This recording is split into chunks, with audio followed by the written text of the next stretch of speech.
Hello friends, कैसे हैं आप सब लोग। तो फ्रेंड्स, अभी जो हमारी वीडियो जो है कुछ कारणों से नहीं आ रही थी, अभी जो है कंटिन्यू आएगी। तो सबसे पहले हम लोग जो है बीपीएससी का प्रैक्टिस सेट भी लगाते जाएंगे, साथ में जरूरत पड़ने पे जहां जहां ज्यादा आवश्यक होगा वहां पे थ्योरी भी पढ़ेंगे।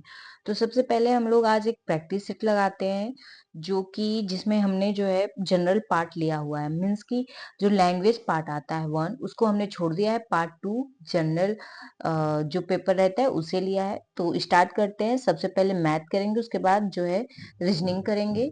वीडियो काफी लंबी हो जाएगी तो हम इसको दो पार्ट में बनाएंगे, ठीक है। तो पहले पार्ट में मैथ और रीजनिंग रखेंगे, उसके बाद अदर सब्जेक्ट रखेंगे। तो सबसे पहले स्टार्ट करते हैं मैथ के पहले क्वेश्चन से। पहला क्वेश्चन है, निम्नलिखित में से कौन सी भिन्न सबसे बड़ी भिन्न है। अब हमें इसमें बताना है कि ये जो भिन्न दी गई है, तो इसमें से सबसे बड़ी भिन्न कौन सी है।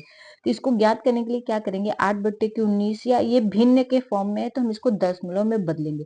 जब दशमलव में बदलेंगे तो ए जो है 8/19, जब इसको बदलेंगे तो ये 0.421 हो जाएगा। बी को बदलते हैं, तो बी को जब बदलेंगे तो ये हो जाएगा 0.409, ठीक है। अभी 10/23 को बदलेंगे तो यहाँ पे हो जाएगा 0.434, और 11/24 को बदलेंगे तो 0.458। हमने 3 अंक तक, दशमलव के 3 अंक तक क्यों लिया है, क्योंकि लगभग 4 और 3 सब में थोड़ा कंफ्यूजन क्रिएट कर सकता था, तो इसलिए हमने इसको जो है 3 अंक तक लिया हुआ है। तो देखिए, इसमें सबसे बड़ी भिन्न जो है कौन सी है, 0.40 है, 0.42, 4, 3, 4, 5। तो सबसे बड़ा 4, 5 है, यानी हमारा ऑप्शन डी करेक्ट हो जाएगा। अब आगे हैं क्वेश्चन नंबर 2 की तरफ। क्वेश्चन है, 5/12 और 12/5 का योग कितना होगा। तो सिंपल है, इसमें हम लोग क्या करेंगे, 12 और 5 का लसा ले लेंगे। तो 12 और 5 का लसा लेंगे तो 60 आएगा। ये 60, 12, 5 का लसा हो गया। जब इसको और आगे सॉल्व करेंगे तो 12×5 = 60, 5 से मल्टीप्लाई 5 से करेंगे तो 5×25, और प्लस 12, ये भी जो है 12 से इसको जब डिवाइड करेंगे, सॉरी ये 5 है, 5 से 60 को डिवाइड करेंगे तो 12 बार जाएगा, यहाँ पे 144 हो जाएगा। अब इसको जोड़ लेंगे तो 5×4 = 9, 4×2 = 6, 1/60, यानी ऑप्शन डी करेक्ट हो जाएगा। आगे देखते हैं, अगला क्वेश्चन है 3 नंबर का, 7569 का वर्गमूल कितना होगा। तो आई होप कि आपको वर्गमूल निकालने आता है। नहीं आता है तो आपको वर्गमूल कैसे निकाला जाएगा ये हमारे चैनल पे मिल जाएगा, आप वहां से जाकर के देख लीजिएगा। जब हम इसका वर्गमूल निकालेंगे तो 87 आएगा, यानी हमारा ऑप्शन बी करेक्ट हो जाएगा। आगे देखते हैं अगला क्वेश्चन, 60, 120 और 225 का एलसीएम ज्ञात करना है। तो एलसीएम ज्ञात करेंगे तो हमारा ऑप्शन बी हो जाएगा, 1800 इसका एलसीएम आएगा। आगे है 18, 24 के व्युत्क्रमों के लस और मस ज्ञात कीजिए। मतलब कि पहले तो इसका व्युत्क्रम बनाना है, फिर लस और मस लेना है। व्युत्क्रम बनाने के लिए क्या करेंगे, जैसे 1/18 है तो ये 18 का व्युत्क्रम हो जाएगा, और 24 का 1/24, ये हो गया इसका व्युत्क्रम। अब इसका हम लसा लेंगे। तो लसा लेने के लिए सबसे पहले क्या करेंगे, देखिए लसा लेंगे तो अंश अंश का लसा लेंगे तो 1 है, तो यानी लसा जो हो जाएगा इसका कितना हो जाएगा, लसा 1 हो जाएगा। अब जब मसा लेंगे 18 और 24 का, मसा मतलब जो नंबर दोनों में कॉमन हो, तो 6, देखिए 6 से ये भी कट रहा है, 6×3 = 18, 6×4 = 24, यानी अब उसके बाद जो है एक नंबर से नहीं कट रहा है, सिर्फ एक ही से कट रहा है, यानी इसका लस जो हो जाएगा, सॉरी मस, मस कितना हो जाएगा, 6 हो जाएगा। तो 1/6 जो है इसका मस आ गया, लस और मस आ गया। तो 1/6 हो गया इसका लस और मस। उसके बाद दिया है मस ज्ञात कीजिए, यानी पहले अंश का हम लोग क्या लेंगे, अंश का लेंगे लस, सॉरी मस लेंगे। मस इन दोनों, यानी एक का मस तो एक ही होता है, और फिर ये जो नीचे है 18 और 24, इसका लस लेंगे। तो 6 तो देखिए लस जब मस लिए हैं तो 6 तो दोनों में है, और अब 4 और 3 बचा है तो 4×3 = 12, अब 12×6 = 72 हो जाएगा। यानी ये 72 जो हो जाएगा क्या हो जाएगा, मस। जैसे ये भिन्न में बदल गई है ना, 1/18 और 1/24, तो जब ये भिन्न में बदल गई है 1/18 और 1/24, तो सबसे पहले भिन्न का जब लसा लेते हैं तो अंश का जब भिन्न, एक मिनट इस बात को ना थोड़ा सा नोट कर लीजिएगा कि जब भिन्न का लसा लेते हैं, भिन्न का लसा लेते हैं, तो अंश का जो है, अंश का लसा लेते हैं और हर का मसा लेते हैं। ठीक, और जब इसका मसा लेते हैं, किसी भी भिन्न का जब मसा लेते हैं, तो अंश का क्या लेते हैं, अंश का मसा लेते हैं और हर का जो है लसा ले लेते हैं। तो देखिए पहले हमने लसा लिया है, तो यहाँ पे हमने क्या लिया हुआ है, अंश का जो है लसा लिया और हर का मसा, जो कि 1/6 आ गया। अब जब मसा लिया तो अंश का जो है मसा ले लिया और हर का लसा, जो कि 72 है। तो यानी हमारा ऑप्शन सी करेक्ट हो जाएगा। आते हैं अगले क्वेश्चन की तरफ। अगला क्वेश्चन है, एक गांव की जनसंख्या, एक गांव की जनसंख्या 18,000 से बढ़कर 22,500 हो गई, वृद्धि का प्रतिशत ज्ञात कीजिए। देखिए इसको समझिए कि पहले तो इतनी थी, 18,000 थी और उसके बाद 22,500 हो गई। तो 22,500 में से जो है 18,000 को हम लोग घटा देंगे। घटाने के बाद जो बचेगा वो क्या आएगा, घटाने के बाद जो बचेगा वो कितनी वृद्धि हुई है ये पता चल जाएगी। तो घटाने के बाद हमारा 4,500 आएगा। 4,500 की वृद्धि हुई है। कहाँ से ये वृद्धि हुई है, मतलब प्रारंभ में कितना था, तो प्रारंभ में 18,000 था। ठीक, और हमसे प्रतिशत पूछ रहा है तो 100 से गुणा कर देंगे। तो 2 जीरो से ये 2 जीरो कटा, 1 जीरो से 1 जीरो कटा। फिर जब अब इसको काटेंगे तो इसको जब 18 से काटेंगे तो ये कितनी बार में कटेगा, ये 25 बार में कट जाएगा। ठीक है, तो हमारा आंसर जो है 25% आ जाएगा। 18 से 450 को काटना है। ठीक, आगे देखते हैं अगला क्वेश्चन। 25 वस्तुओं का क्रय मूल्य 20 वस्तुओं के विक्रय मूल्य के समान है, लाभ प्रतिशत ज्ञात कीजिए। मतलब कि जितना 25 वस्तु का जितना मूल्य है, 25 वस्तु आप जितने रुपए में खरीदते हैं, उतने ही रुपए में 20 वस्तु को क्या कर देते हैं, बेच देते हैं। तो आप सोचिए, आप यहाँ पे 20 वस्तु बेच रहे हैं। मान लीजिए एक वस्तु का दाम जो है 1 रुपए है, तो 25 रुपए में आप कोई वस्तु खरीद रहे हैं और उसको 20 रुपए में बेच रहे हैं। 25 रुपए में आपने खरीदा और 20 रुपए में आपने बेच दिया, तो आपको कितने का लाभ हुआ, तो 5 रुपए का लाभ हुआ। कितने पे लाभ हुआ आपको, ये 5 रुपए का आपको क्या हुआ, ये 5 रुपए का जो है आपको लाभ हो गया। और आपने वस्तु, मतलब कितने पे लाभ हुआ था, पहले जो था, एक मिनट, ये हाँ 25 था लेकिन 20 हो गया। यानी पहले 25 था 20 हुआ, कितने का अंतर आया, 5 का। आपको कितने का लाभ हुआ, 5 रुपए का। पहले दाम कितना था, 25 था। तो ये हमारा लाभ हो गया और ये हमारा विक्रय मूल्य हो गया गुणे 100। 100 क्यों, क्योंकि यहाँ पे प्रतिशत में पूछा है। तो 5 से इसको काटेंगे, या तो डायरेक्ट इसको न करके इसको 25 चौक का 100 और 5 चौक 20%, यानी कितने का इसका इसको लाभ हो जाएगा। तो यहाँ पे, तो एक मिनट, यहाँ ना थोड़ा सा ये गलत हो गया है, इसको फिर से करते हैं। यहाँ पे जिसे 5% का लाभ हुआ है, पहले कितना था, 25 था और फिर कितना हुआ, 20 था। तो इसमें पूछा है कि 20 वस्तुओं के विक्रय मूल्य के समान है, लाभ प्रतिशत ज्ञात कीजिए। मतलब कि 25 था लेकिन 20 में हमने बेच दिया, तो बेचा किस में, यहाँ पे विक्रय मूल्य लिखेंगे 20 रुपए और गुणे 100 लगा देंगे। तो 20 चौक का 100, सॉरी ये एक 5 बार जाएगा, 4 बार ना 5 बार, और 5 पचा हम 25, यानी कितने परसेंट का लाभ हुआ, 25% का। ऑप्शन बी करेक्ट हो जाएगा। आगे है, 3 दिन का 30 घंटे के साथ समानुपात ज्ञात कीजिए। अब देखिए घंटा, एक दिन में कितने घंटे होते हैं, एक दिन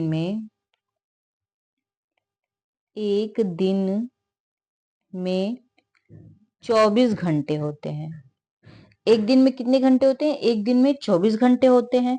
तो 3 दिन में कितने होंगे, 3 गुणे 24, यानी 4 तिहाई 12, 3 दूनी 6, 1 7, 72 घंटे। एक दिन में 72 घंटे हो गए। तो अब हमको अनुपात ज्ञात करना है 72 संबंधे 30 घंटे का। तो 72 संबंधे 30 कर देंगे। अब इसको जब काटेंगे तो हमारा जो है आ जाएगा,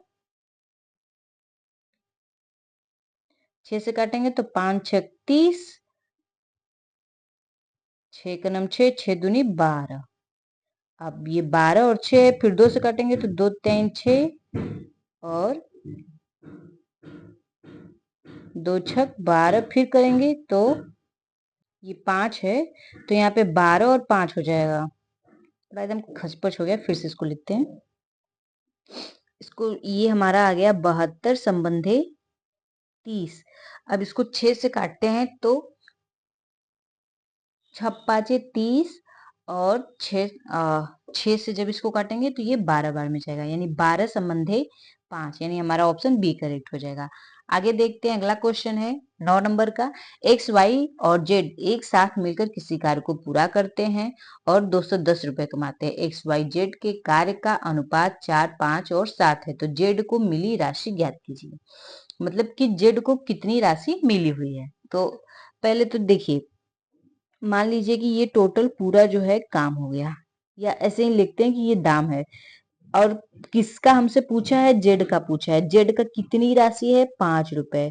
तो और टोटल ये मान लेते हैं, ये उन तीनों के कार्य करने की क्या हो गई, क्षमता हो गई। तो 6 4 10 5 15 हो जाएगा। यहाँ पे 15 गुणे कितना है, 210। अब इसको 5 3 15, 3 7 21, यानी 70 आ जाएगा। ऑप्शन बी करेक्ट हो जाएगा।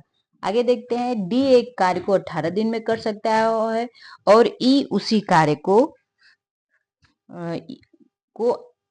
आधे समय में कर सकता है। यदि दोनों एक साथ कार्य करें तो वे कार्य समाप्त करने में कितना समय लेंगे। डी कितने दिन में करता है, डी 18 दिन में कर रहा है, और ई क्या कर रहा है, आधा, डी का आधा कर रहा है। डी का आधा यानी 18, 18 का आधा करेंगे तो कितना आएगा, 9 आएगा। यानी ई जो है उस काम को आधे समय में करता है। यदि दोनों एक साथ काम करते हैं, यानी 18 और 9 मिल करके जो दोनों एक साथ काम कर रहे हैं, तो कितने दिन में काम खत्म हो जाएगा। तो बस अब हम क्या करेंगे, यहाँ पे 18 गुणे 9 बटे के जोड़ देंगे, 18 प्लस 9। अब देखिए, अब इसको जब आगे सॉल्व करेंगे तो कितना आ जाएगा, ये हो जाएगा हमारा 18 गुणे 9 बटे के यहाँ पे 27। तो 9 त्रिक 27, 3 छक 18, यानी कितना आंसर आएगा, 6। Option D. कितने समय में करेंगे, तो 6 दिन में कर लेंगे। आगे देखते हैं 11 नंबर का क्वेश्चन। पाइप ए और पाइप बी क्रमशः 10 घंटे और 15 घंटे में एक खाली टैंक भर सकते हैं। दोनों टैंक को इतने घंटे में भरेंगे एक साथ। मतलब कि जो ए है और बी इतने घंटे में, यहाँ हम इसको इस तरह से लिख सकते हैं, ए जो है वो भरता है 10 घंटे में, बी भरता है 15 घंटे में। अब जब दोनों एक साथ भरेंगे तो कितने घंटे में भरेंगे, यही हमें बताना है। तो अब क्या करेंगे, 10 और 15 का एलसीएम ले लेंगे। तो 10 15 का एलसीएम कितना, 30 आएगा। 10 3 30, अपन 15 दूनी 30, यानी 3 और ये जो 2 है, ये दोनों क्या है, मान लीजिए कि उनकी क्षमता आ गई कि इतने दिन में वो लोग भरते हैं। टोटल भरने में इतना भाग जो है, पूरा टंकी का इतना भाग है, उन लोग 1 घंटे में इतना भाग भरते हैं, 10 घंटे में, और 15 घंटे में इतना भाग भर रहे हैं। तो दोनों अब मिल के भरेंगे तो 3 दू 5, 5 भाग वो भर देंगे। दोनों अगर मिल के भरेंगे तो 5 भाग भर देंगे 1 घंटे में। तो अब पूरा 30 भाग है, तो 30 भाग भरने के लिए उनको कितना लगेगा, 5 छक 30, यानी कितना उनको लगेगा, 6, सॉरी दिन नहीं 6 घंटे, 6 घंटे उनको लग जाएंगे। ऑप्शन बी करेक्ट हो जाएगा। आगे है अगला क्वेश्चन 12 नंबर का क्वेश्चन है। 4.5% प्रति वर्ष की दर से 4 वर्ष 6 महीने में 2400 रुपए प्राप्त होने वाले साधारण ब्याज क्या है। तो ये जो 2400 है, ये क्या है, ये ब्याज ही ना है। तो आइए इसको सॉल्व करते हैं। तो एक फार्मूला होता है, यहाँ हम इस फॉर्मूले को लिखते हैं, साधारण ब्याज बराबर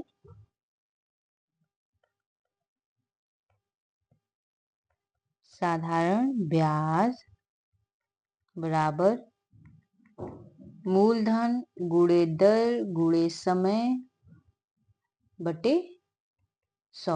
अब यहाँ पे ये 2400 क्या है, ये मूलधन है, लिख लेते हैं मेन। ये 2400 मूलधन हो गया। दर कितना है? दर है 4.5%। ठीक है।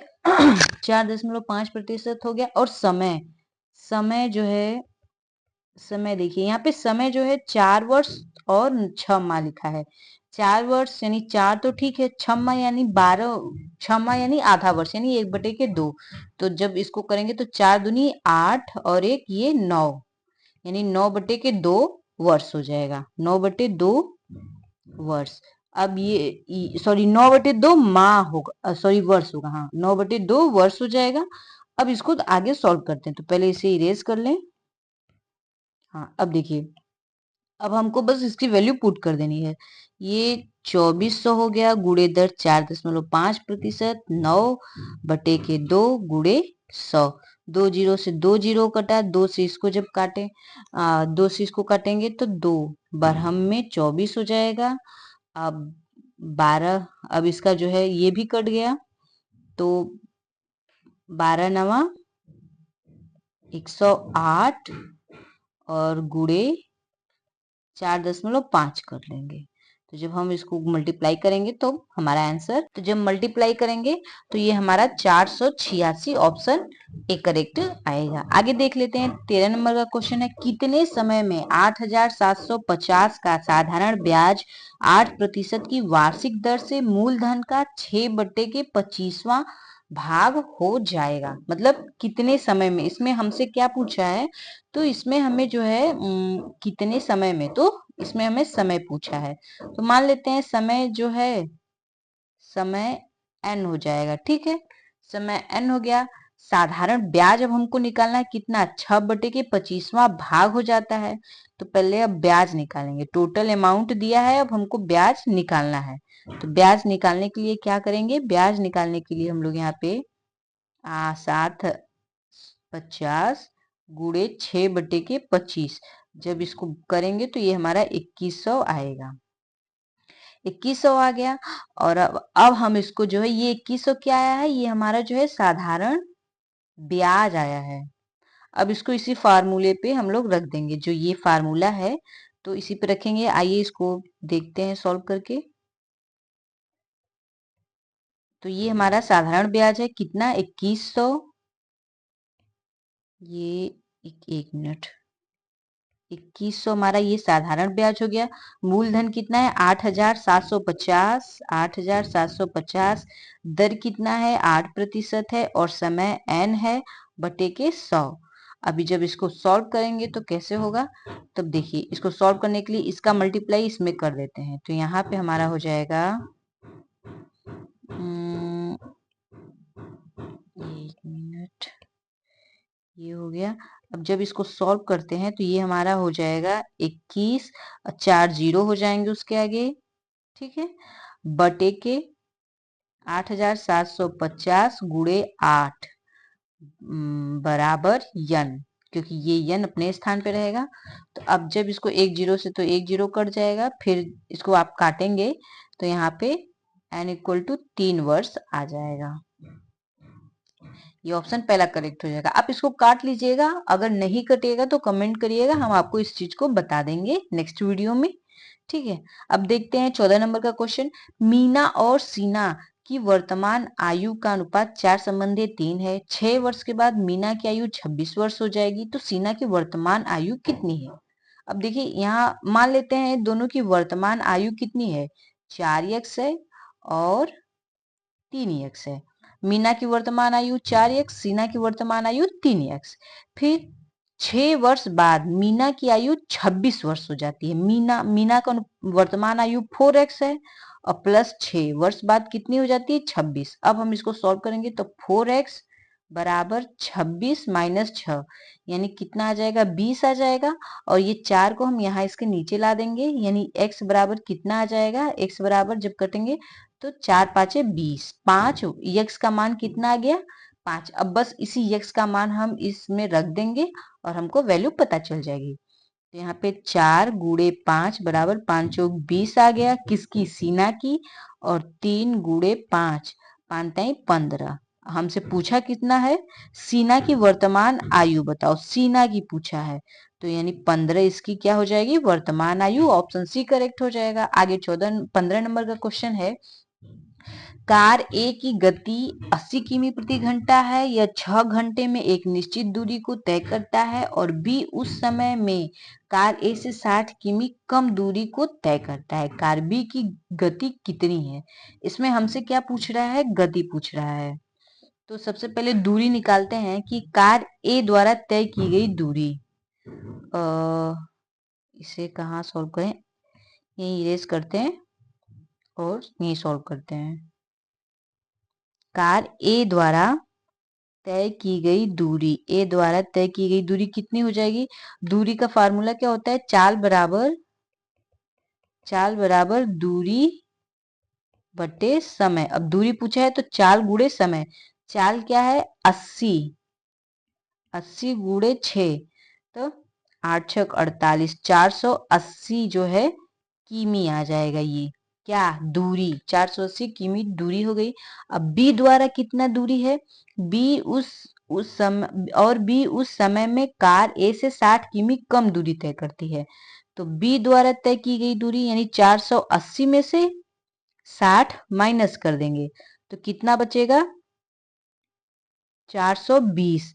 यानी बी कितनी दूरी तय कर रही है, तो 400 जो है 20 दूरी जो है बी तय कर रही है, और ए 480 दूरी तय कर रही है।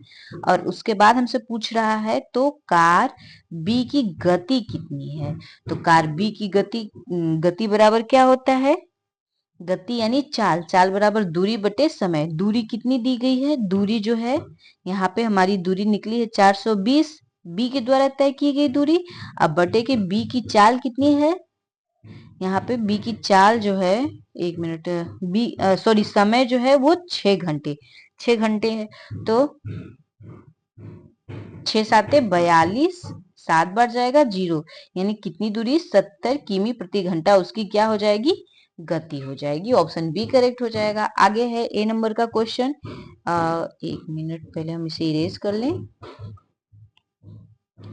बी नंबर का क्वेश्चन है 16 नंबर का, एक बस 90 किमी प्रति घंटा की गति से दौड़ रही है, यह 20 सेकेंड में कितनी दूरी तय करेगी।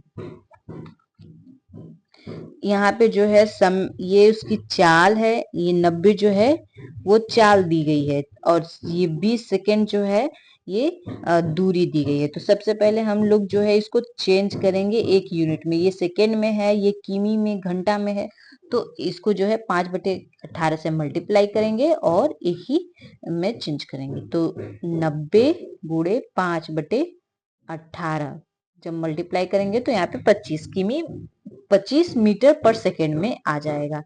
ठीक है, अब हमको 25 मीटर पर सेकेंड आ गया, तो अब 20 सेकेंड में कितनी दूरी तय करेगी, तो 20 सेकेंड में कितनी दूरी तय करेगी, तो दूरी बराबर 4 गुणे समय, समय कितना आ जाएगा 25, तो 25 दूनी 50, यानी 500 जो है दूरी, वो 500 मीटर की दूरी तय करेगी। ऑप्शन ए करेक्ट हो जाएगा। धारा की दिशा में एक आदमी की चाल 15 किमी प्रति घंटा और धारा की चाल 2.5 किमी घंटा है, धारा के विपरीत उसकी चाल ज्ञात कीजिए। मतलब कि धारा के साथ आदमी की चाल बता रहा है और धारा के विपरीत बता रहा है।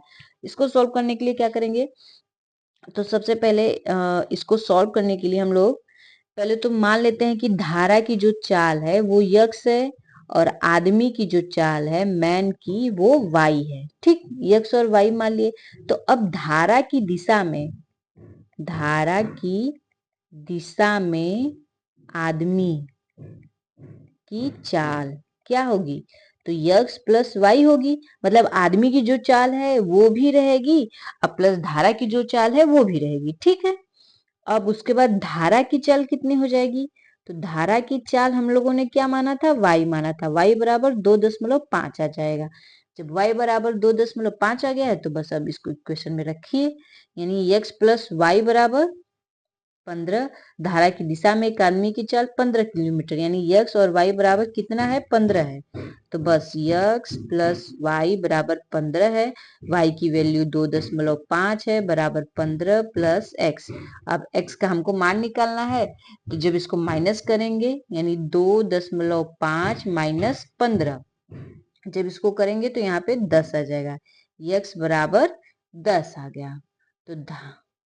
तो सॉरी 10 कैसे आएगा, इसको माइनस जब करेंगे तो देखिए यहाँ पे माइनस करते हैं, यहाँ ये हमारा हो गया 15.00 और यहाँ पे 2.5 है, 10 में से 5 गया 5 और यहाँ 4 में से 2 गया 2, यानी 12 बराबर 12.5 आ गया।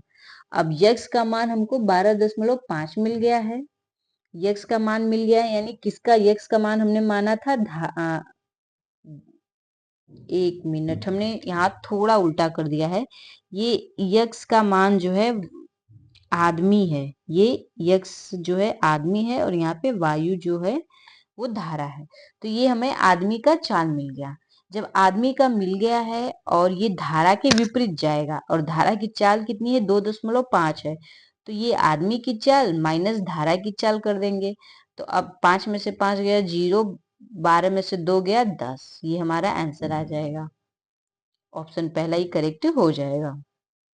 आगे नंबर का जो क्वेश्चन है, एक 28 सेंटीमीटर व्यास वाले अर्धवृत्त की परिधि, 28 सेंटीमीटर व्यास है उसका, तो पहले तो व्यास दे दिया है, तो त्रिज्या क्या होती है, व्यास की आधा होती है, तो 28 का आधा कर लेंगे, यानी 14 सेंटीमीटर उसकी क्या हो जाएगी, त्रिज्या। त्रिज्या ये उसकी क्या हो गई, त्रिज्या हो गई। अब आगे देखते हैं, अब हमसे पूछा क्या है, अर्धवृत्त की परिधि। तो अर्धवृत्त की परिधि का फार्मूला होता है, परिधि, मैं डायरेक्ट रुक जाइए पूरा ही लिखती हूँ, अर्धवृत्त की परिधि बराबर r इंटू 2 प्लस पाई। ठीक है, r कितना है, r 14 है, 2 प्लस पाई का मान दिया है 22/7। अब 22/7 है, तो अब इसको कर लेंगे 14 और यहाँ पे 7 एलसीएम ले लेंगे, तो 7 दूनी 14 प्लस 22। अब इसको जोड़ देंगे, 4 2 6, 2 1 3/7 और गुणे 14, तो 7 दूनी 14, यानी 6 दूनी 12, यहाँ देखिए 2 है, तो बस और किसी में तो 2 है नहीं, तो उससे आगे मल्टीप्लाई करने की कोई आवश्यकता ही नहीं है, यानी हमारा ऑप्शन सी करेक्ट हो जाएगा। आप मल्टीप्लाई करेंगे तो 72 सेंटीमीटर आएगा। आगे है, त्रिज्या r वाले एक गोले तथा त्रिज्या r एवं ऊंचाई 2r वाले एक बेलन का आयतन का अनुपात ज्ञात कीजिए। तो इसको इरेज करें और यहीं पे हम इसे सॉल्व करते हैं। तो सबसे पहले जो है गोले का लिख लेते हैं, गोले का त्रिज्या, गोले का त्रिज्या कितना दिया हुआ है, गोले का त्रिज्या r है, त्रिज्या r वाले एक गोले तथा त्रिज्या r एवं ऊंचाई 2r वाले एक बेलन। अब बेलन की भी त्रिज्या r है, ये बेलन की त्रिज्या है, और बेलन की ऊंचाई कितनी दी गई है, 2r दी गई है, 2r। अब हमको निकालना है, तो गोले का आयतन बटे बेलन का आयतन। तो गोले का आयतन कितना, ये करते हैं, गोले का आयतन कितना होता है, गोले का आयतन होता है 4/3 पाई r क्यूब बटे के बेलन का आयतन पाई r² h। यहाँ पे अब वैल्यू पुट करेंगे, 4/3, पहले तो पाई से पाई कट जाएगा, ये 3r है 2r है, तो यानी यहाँ बचेगा r और यहाँ r हो जाएगा, और इसको काटते नहीं है, पहले r है, ये गोले की है, तो गोले की त्रिज्या 3r हो जाएगी, और यहाँ पे बेलन की भी त्रिज्या r² है, ऊंचाई कितनी है, 2r है। अब इसको काटेंगे, ठीक है, जब इसको काटेंगे तो ये r और ये r से मिलके कट जाएगा, ये 3 है, ये 3, ये 2 और ये 3 यानी और तो हमारा यहाँ पे कितना बच जाएगा? यहाँ पे हमारा 4/3/2। जब इसको जो है ऊपर ले जाएंगे तो यानी हमारा हो जाएगा 4/3 गुणे 1/2। 2 से 4 कटे यानी 2/3। ये हमारा आंसर आ जाएगा, यानी 2 संबंधित 3। ऑप्शन पहला ही करेक्ट हो जाएगा। आगे देखते हैं 21 नंबर का क्वेश्चन है। जब 4x⁻6 - 5x का क्यूब -3 को x³ -2 से विभाजित किया जाता है तो शेष क्या बचेगा? अब इसको देखिए ऐसे डिवाइड करेंगे।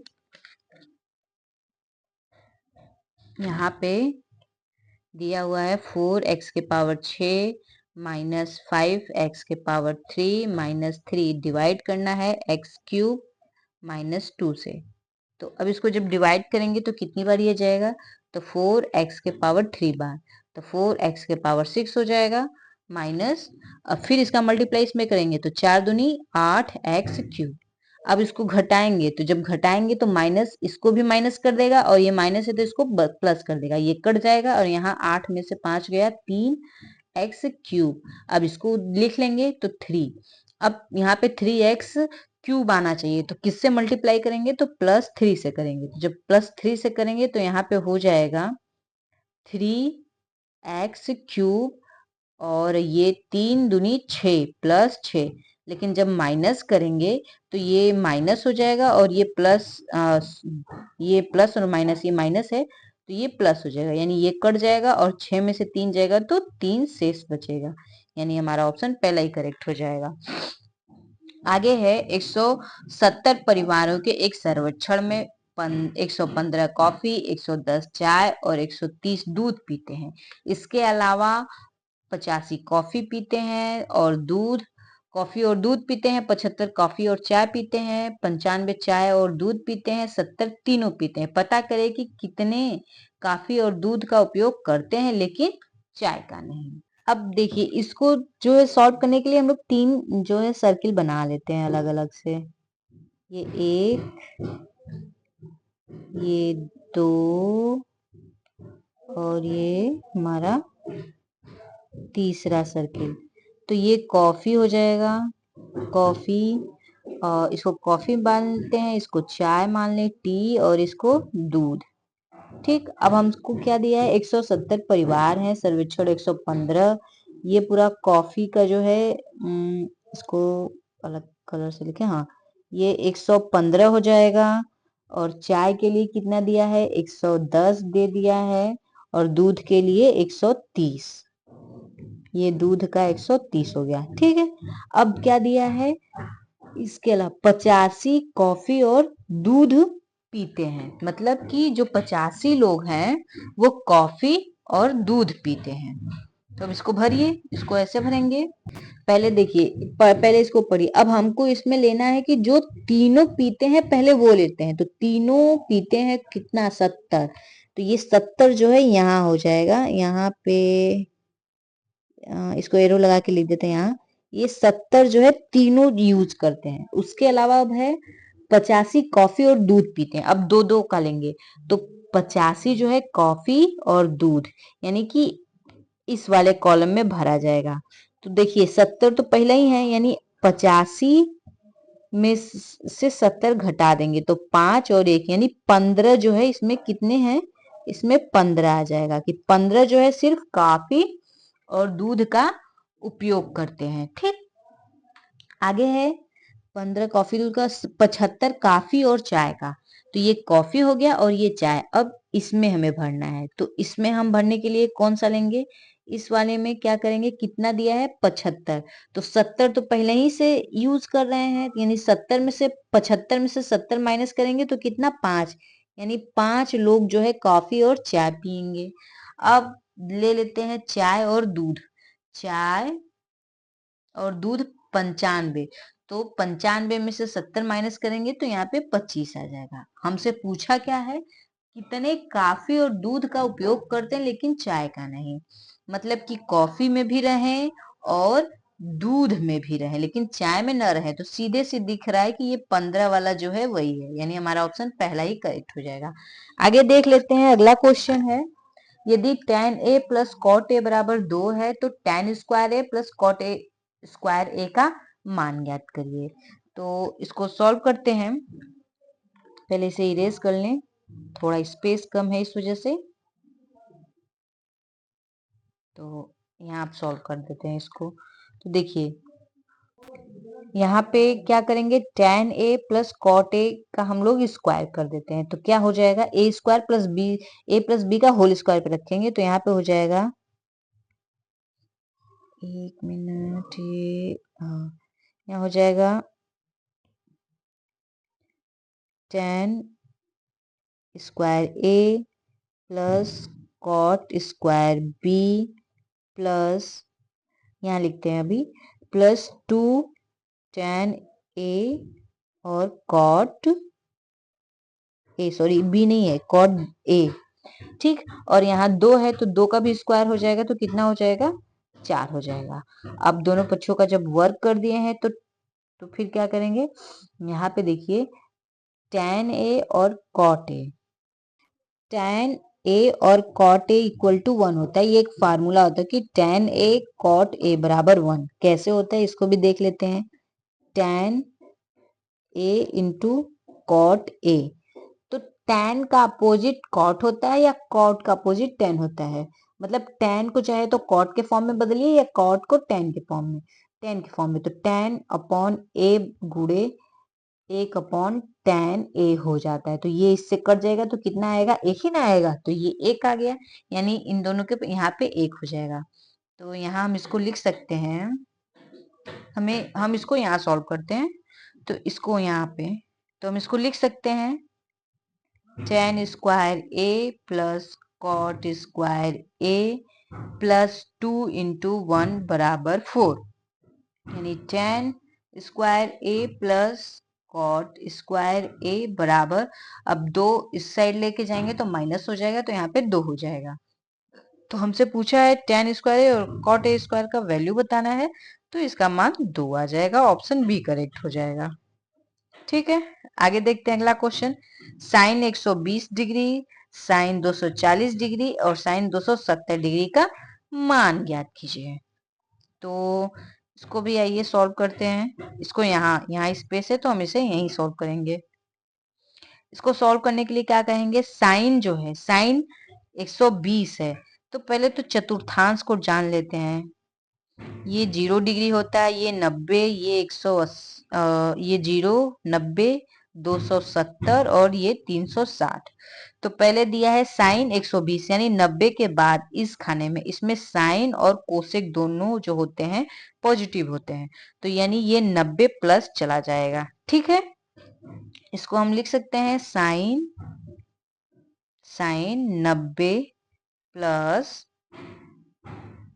साइन 90 प्लस 3, तो 120 हो जाएगा। और इसको लिखेंगे 240 को साइन 180 प्लस 60, ठीक।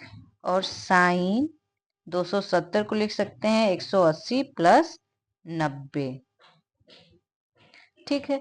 अब देखिए, अब ये 90 में आ गया तो साइन जो है किस में रहेगा, साइन बदल जाएगा किसमें, कॉस में। साइन चेंज हो जाएगा कॉस, यहाँ कॉस 30 हो जाएगा, कॉस 30 हो जाएगा। साइन 180 और 60 है तो साइन 180, यानी ये 90 इसमें है, इसमें आ गया, यानी इसमें जो होता है साइन 180 है, तो अब ये क्या हो जाएगा, ये 0, ये 180 होता है, ये 270 और यहाँ पे 360 हो जाएगा।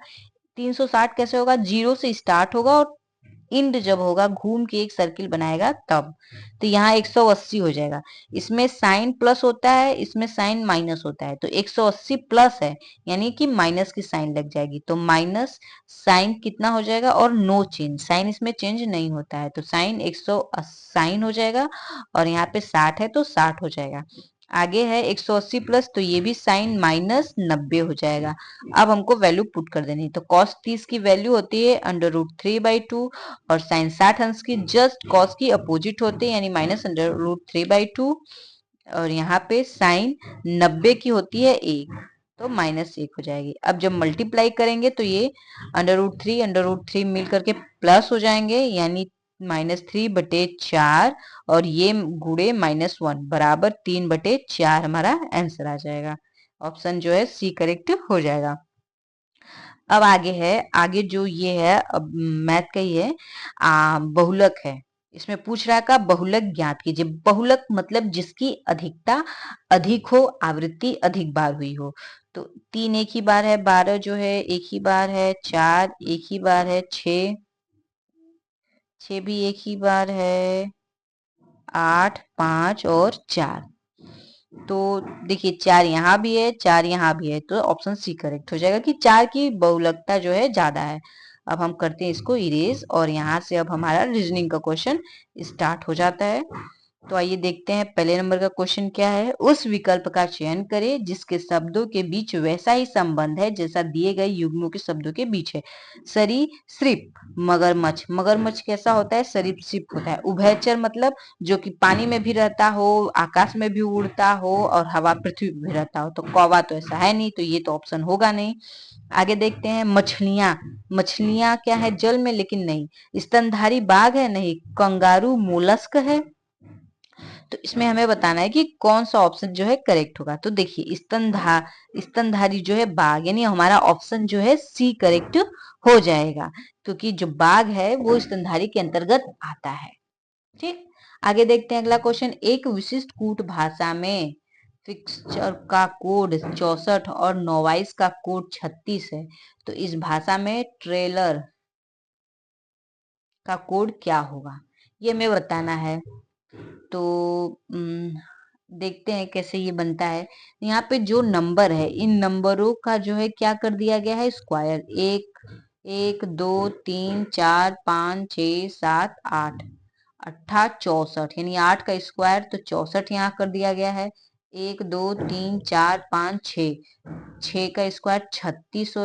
तो उसी तरह 1, 2, 3, 4, 5, 5 का स्क्वायर 25, यानी हमारा ऑप्शन सी करेक्ट हो जाएगा। आगे है, 4 संख्याएं दी गई हैं जिनमें 3 संख्याएं किसी तरह से समान है, एक असंगत है।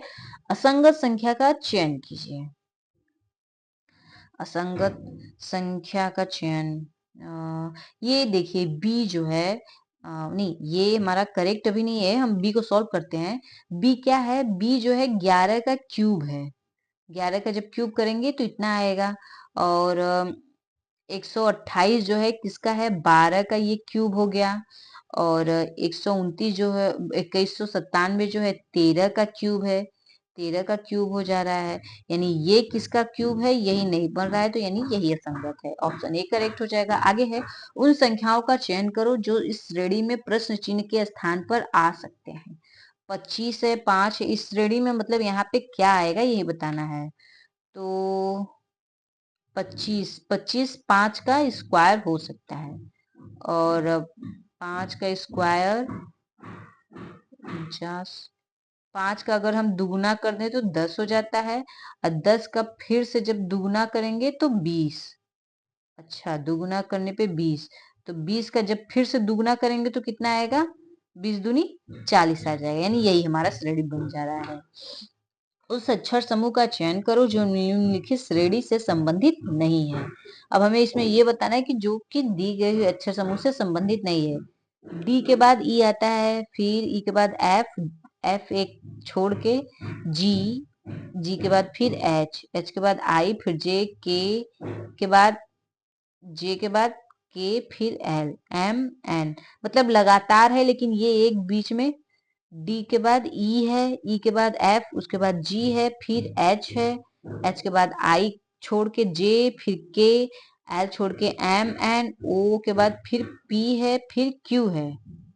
अब देखिए यहाँ पे जो है यही सबसे अलग हो रहा है। जे के बाद के है, के, एल, एल के बाद यम आना चाहिए, मतलब ये यहाँ होना चाहिए, तो यहाँ पे अपोजिट लिख दिया, यानी यही हमारा ऑप्शन सी करेक्ट हो जाएगा। आगे देखते हैं अगला क्वेश्चन। पहले इसे इरेज कर लें।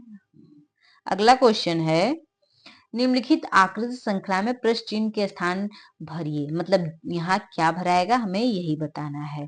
तो पहले देखते हैं ये 8, 10 और 5, इन दोनों को जोड़ के अगर ये माइनस करते हैं तो ये आ जाता है। यानी पहले 19 और 10 को जोड़ेंगे तो 9 और 10 को जोड़ेंगे तो 19 होगा, 19 में से 3 माइनस करेंगे तो 16। उसी तरह 7 और 8 को जोड़िए तो 7 7 14 1 15 हो जाएगा, 15 में से 1 माइनस करेंगे तो 14। तो 14 ऑप्शन जो है बी करेक्ट हो जाएगा। आगे है दिए गए पैटर्न का अध्ययन ध्यानपूर्वक कीजिए और उस संख्या का चयन कीजिए जो इसमें प्रश्नवाचक चिन्ह के स्थान पर आ जाए। ठीक है, पैटर्न अब हम लोग देख लेते हैं इसकी, इसमें कौन सा पैटर्न बन रहा है। तो 5 7 5 12, इन दोनों को जोड़ दीजिए, 7 प्लस 5 ये 7 है, 7 5 12, 7 5 12 भागे 4, तो 4 3 12 3 आ रहा है, और 36 9, 9 भागे 3 बराबर 3। अच्छा 3 ही आना चाहिए, तो अब यहाँ पे क्या करें कि 3 आ जाए। ठीक है, तो हम लोग क्या कर रहे हैं, 27 प्लस यक्स बटे 18 कर दें तो कितना आना चाहिए, 3। तो इसको काटिए 3 से, तो 3 से इसको काटिए, 3 एक 3, 3 9 27, 9 9 दूनी 18, यानी x बराबर कितना आना चाहिए यहाँ पे, यहाँ हमारा हो जाएगा 27 होना चाहिए, तभी ना।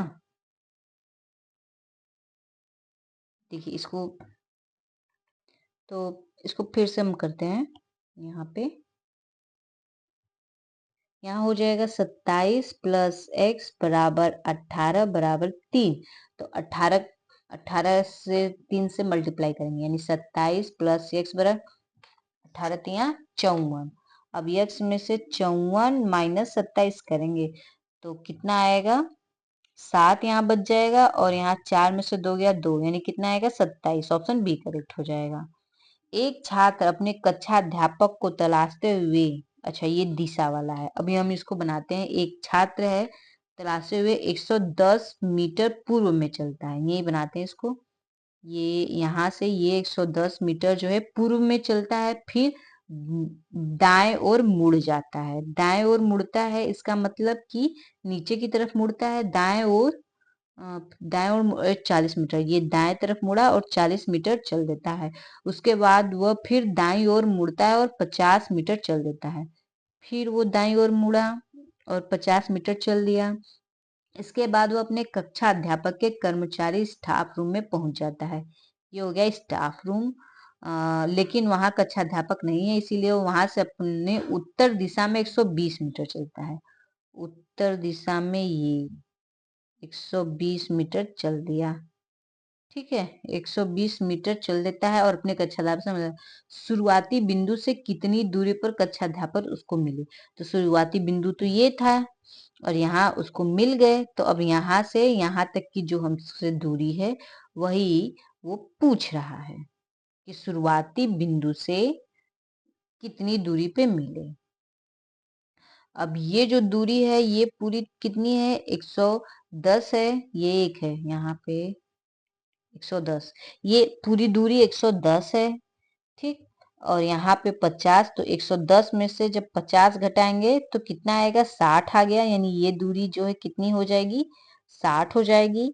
और ये यहाँ से यहाँ तक 40 है और ये वाली 120 है, ये पूरी दूरी जो है 120।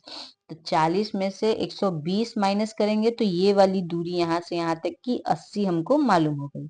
अब ये 60 80 और ये हमको निकालना है, तो ये जो है वर्गान नहीं, इसको जो है पाइथागोरस प्रमेय से हम लोग सॉल्व कर देते हैं। यानी यहाँ इसका नाम रख लें ए, ये पॉइंट बी, और इस पॉइंट को सी रख लेते हैं, ए बी सी। तो यहाँ पे अब हमको ए बी बराबर, ए बी का स्क्वायर बराबर ए सी का स्क्वायर प्लस बी सी का स्क्वायर। अब इसी पे इसको वैल्यू पुट कर देनी है, 60 का स्क्वायर प्लस, ये घचपच हो जा रहा है, इसको यहाँ करते हैं, 60 का स्क्वायर प्लस 80 का स्क्वायर। और जब इसको स्क्वायर कर देंगे तो कितना आएगा, 3600 प्लस 6400। ठीक है, अब दोनों को जोड़ देंगे तो 0 0 6 4 10, 6 3 9 1 10, ये आ गया। अब ये किसका स्क्वायर हो गया? तो ये जो है सीधे 100 का, ये 100 से हो जाएगा, यानी ए बी बराबर 100 हो जाएगा। तो कितनी दूरी आएगी? 100 आएगी। तो अब यहाँ पे हम देखते हैं, यहाँ 100, यानी हमारा ऑप्शन बी करेक्ट हो जाएगा। आगे है, एक परिवार में 6 लोग हैं, ए बी सी डी और एफ। सी बी का पिता है। अब ये संबंध वाला है, हमको इसको बनाना है। एक परिवार है जिसमें कि 6 सदस्य हैं, ए एफ की माँ, सी बी का पिता है। सी जो है ये पिता है किसका? बी का पिता। सी जो है बी का पिता है, ए एफ की माँ है। ए जो है एफ की माँ है। ए माँ है किसकी? एफ की। ठीक। डी बी का बेटा है। डी बी का बेटा, यानी इसका ये बेटा है। डी बी का बेटा है। ई बी की पत्नी की सास है। ई जो है बी की पत्नी ये हो गई, मान लो इसकी पत्नी ये, और इसकी सास कौन हो गई? ई। ई जो है सास हो गई बी की। ठीक। आगे है एफ डी की बहन है। एफ जो है डी की बहन कौन है? ये दोनों भाई बहन है। एफ ये बहन है, ये भाई है।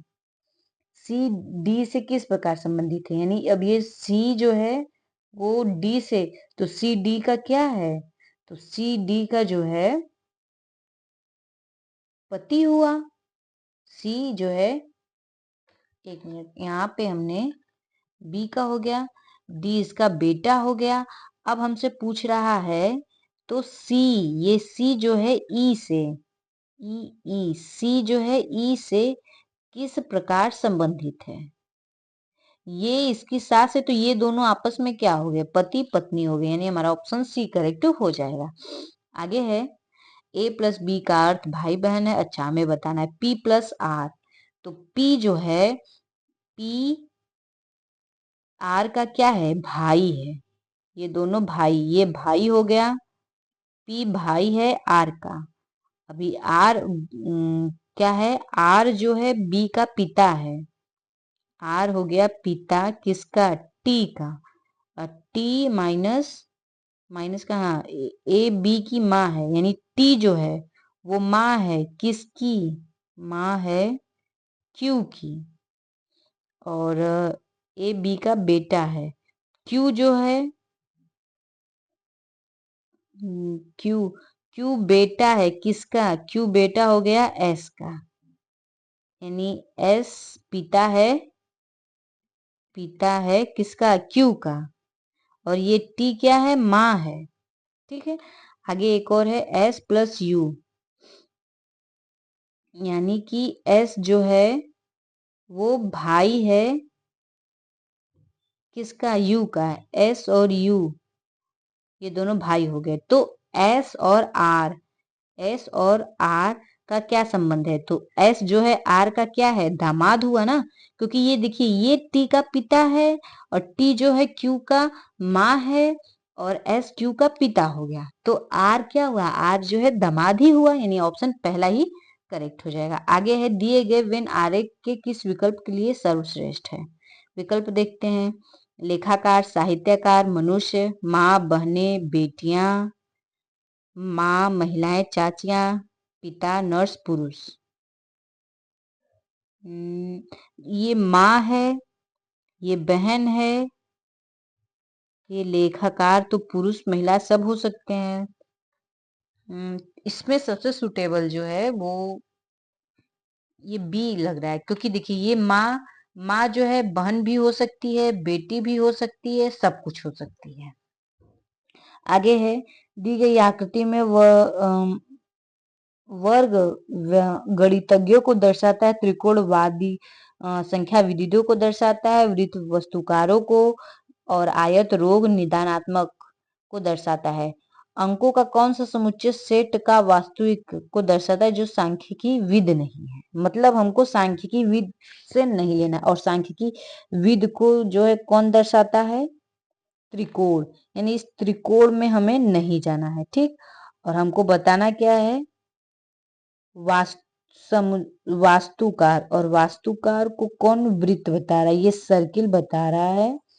वास्तुकार को दर्शाता है जो संख्या विद नहीं है। तो इसमें जो है 1, 2, 3, यही ऑप्शन डी करेक्ट हो जाएगा। आगे है 3 कथन दिए गए हैं, उनके बाद 3 निष्कर्ष दिए गए हैं। कथनों को सत्य मानते हुए भले ही वे आमतौर पर सत्य हैं, निर्णय लीजिए कथनों। अच्छा, ये सैलीज में है। सभी मुर्गियां अंडे देती हैं, ये हो गई मुर्गी। सभी मुर्गियां क्या देती हैं? सभी मुर्गियां अंडे हैं, सभी मुर्गियां अंडे हो गई, ठीक। सभी पक्षी अंडे हैं, तो ये लो सभी पक्षी, ये पक्षी हो गए, अंडे हो गए। सभी अंडे शेर हैं, अब जितना भी ये पूरा अंडा है ये क्या हो गया? शेर हो गया। तो अब हमें बताना है सभी मुर्गियां शेर हैं, तो सभी मुर्गियां जो है शेर हैं, हाँ। कुछ शेर अंडे हैं, कुछ शेर अंडे हैं, ये भी सही है। सभी पक्षी शेर हैं, सभी पक्षी शेर हैं। तो इसमें कौन सा अनुकरण जो है सबसे अधिक कर रहा है? तो सभी निष्कर्ष अनुकरण कर रहे हैं, ऑप्शन पहला ही करेक्ट हो जाएगा। आगे है राधिका को किसी परीक्षा में शीर्ष से 16वां और नीचे से 13वां रैंक प्राप्त हुआ, कक्षा में कितने छात्र हैं? तो इसको देख लेते हैं कि राधिका है शीर्ष से 16वां, तो शीर्ष से 16 रैंक हो गया उसका, और नीचे से 13वां, तो 16 प्लस 13 जोड़ देंगे तो कितना आ जाएगा? 36, 9 और एक एक 2। और लेकिन उसको जो है हमने 2 बार जोड़ा है, एक ही व्यक्ति को, राधिका को 2 बार, तो एक माइनस करेंगे यानी 28वां। तो कक्षा में कुल 28 छात्र हैं। अब अगली वीडियो जो है ना काफी ये लंबी हो गई है। अच्छा, लास्ट क्वेश्चन है, इसको भी कर लेते हैं, उसके बाद ये लास्ट क्वेश्चन रहेगा। यदि 12 मई 2011 को गुरुवार था तो 10 मई 2024 को सप्ताह का कौन सा दिन होगा? तो 12 मई 2011 से, और 12 मई 2011 से अगर हम इसको देखें तो 12 मई 2004 तक जो है कुल विषम दिन आएंगे। कितने? 8 दिन जो है पूरे विषम है, ठीक है। तो और 2011 से 2004 तक अगर हम देखते हैं तो 4 से 11 जाएंगे तो 2008 जो है वो क्या है? लीप वर्ष आ जा रहा है, यानी एक दिन बढ़ जा रहा है। तो जब एक दिन बढ़ जा रहा है तो 10 मई 2024 को कौन सा दिन रहेगा? तो गुरु सेट में गुरुवार रहता है, इसका एक कोड होता है, हम आपको बाद में बता देंगे। गुरुवार होता है, और विषम दिन कितना है? 8, और 2 दिन एक्स्ट्रा हो जाए तो 10, यानी 10 लीप वर्ष से बढ़ जाता है, जो माइनस करेंगे तो कौन सा दिन आएगा? सोमवार आ जाएगा। गुरुवार से 10 दिन पीछे जाएंगे तो सोमवार, ऑप्शन जो है ए करेक्ट हो जाएगा। तो बस आज के वीडियो में इतना ही। हम आपसे मिलेंगे अपनी नेक्स्ट वीडियो में, क्योंकि ये वीडियो काफी लंबी हो गई है, तो इसलिए अगर वीडियो अच्छी लगी हो तो लाइक करिएगा, चैनल को सब्सक्राइब कर दीजिएगा, शेयर भी कर दीजिएगा। Thank you.